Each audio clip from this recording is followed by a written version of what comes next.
Buong lakas na pinagahampas ng kahoy ng mga residenteng ito. Buwa kayo ba? Buwa kayo. Ang na-corner nilang ahas sa Kinugitan, Misamis Oriental. May kayo na. Ikaw totoo. Unal para maging ulo na. Isang king cobra o banakon. Ang banakon, una raw nakita ni Edsel. Hello ko dito ma'am.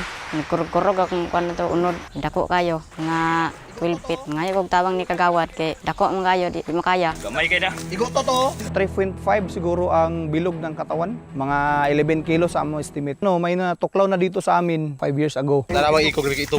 Lahi kay himbis. Ito nga yung longest venomous or deadly snake sa shape ng ulo, parang arrow nga ano, at kaya na lang tumayo from up to 3 or 4 or even 5 feet. Sa takot na makatuklaw gamit ang itak, pinutol nila ang ulo nito. Sinunog daw nila para kung sakaling buntis yun, pati yung ahas na nandyan sa ano, tiyan na mamamatay rin. May kayo na. Ikaw totoo.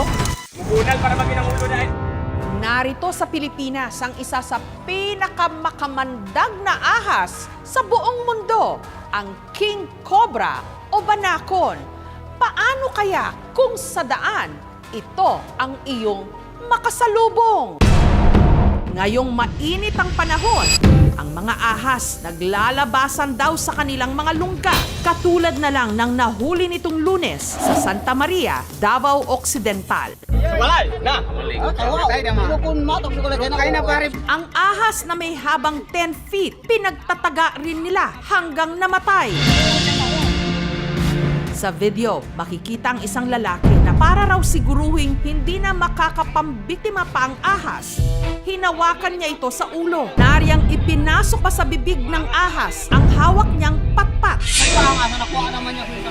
At idinikit pa ang kanan niyang palad sa pangil nito. Wamo papangaon. Yanga. Yanga. Oh, yanga. Tanaw yanga. Tanaw. Ang bali, ang dugo na. Ang dugo na. Asmo kayo na eh. Masigla pa siya sa kuhang ito ng video.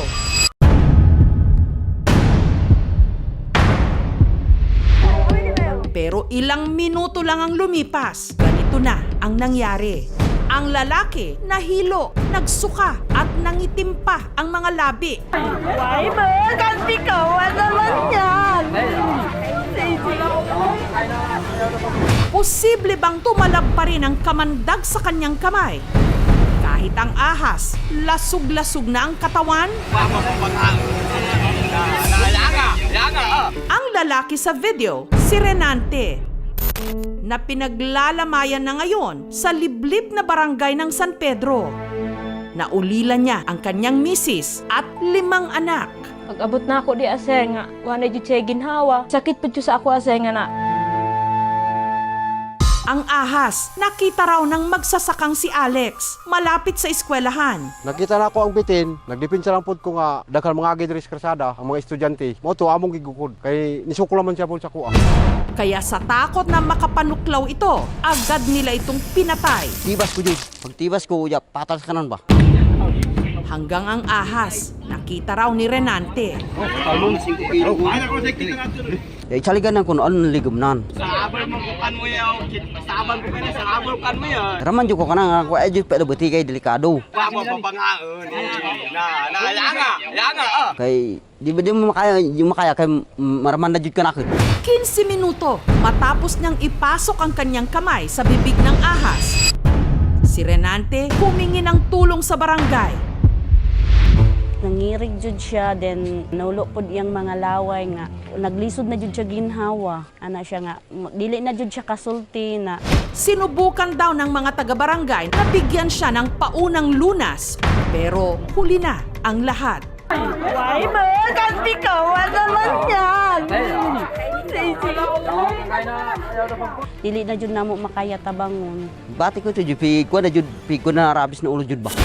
Pero Pero posible nga ba talagang maglabas pa ng kamandag ang ahas kahit ito'y patay na? Ang ahas daw kapag namamatay, especially yung mga venomous, nalalabas yung fluid sa fangs nila. Dapat tayo careful kasi kahit patay na sila, pwede ka pa rin malason or makakuha ng kamandag ng ahas. Samantala, ang mga kawani ng Provincial Environment and Natural Resources o PENRO ng Davao Occidental, hinukay ang pinaglibingan sa ahas. Yung ulo is in the state of decomposition na talaga. Yung Philippine Cobra kasi, yellow yung nasa madibdib. So ito, puti. Ito talaga, ibanakon. Ang kamandag ng King Cobra kaya raw kumitil ng 10 tao ng sabay-sabay.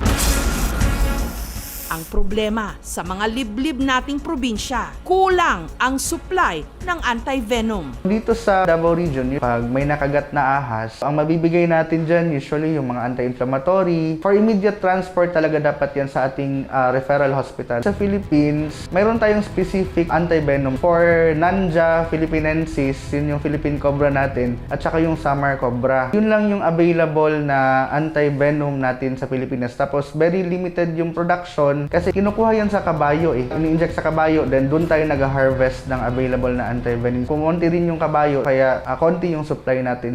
Pag nakagat ka ng ahas, ilimit mo yung movement mo para hindi madaling kumalat yung lason sa katawan mo. Takbo agad sa pinakamalapit na hospital. Samantala, pinaliwanagan din ng PENRO ang mga residente. Base doon sa Republic Act natin 9147 po, bawal talaga natin patayin yung ahas. Unless otherwise, it poses danger to the life of anybody. Ngayon, maghim na may barangay ordinance nga di na ipapatay ang mga animal. Bugaw na lang. Huwag nating paglaruan yung mga wildlife species natin. Wa mo papangaon. Na Dili po na ako nga makuan ang kanang banakon. Sala po na sa akong banang nga gidulaan. Mga ahas sadyang makamandag na kahit patay na, kayang-kaya pa rin pala makapatay.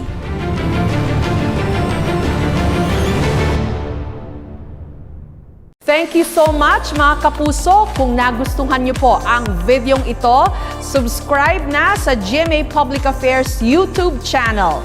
Don't forget to hit the bell button for our latest updates.